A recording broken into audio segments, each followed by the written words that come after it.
यन्तन्तुदानेन मम जीवन हेतुना कंठे भद्रामि शुभगे त्वं जीव शरदां शतम्।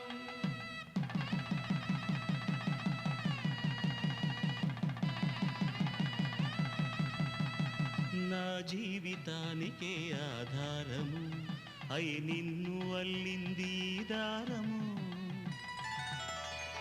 నీ మెడను వాలు ఈ మాంగల్యము నా శాంతి సౌఖ్యముల సంకేతము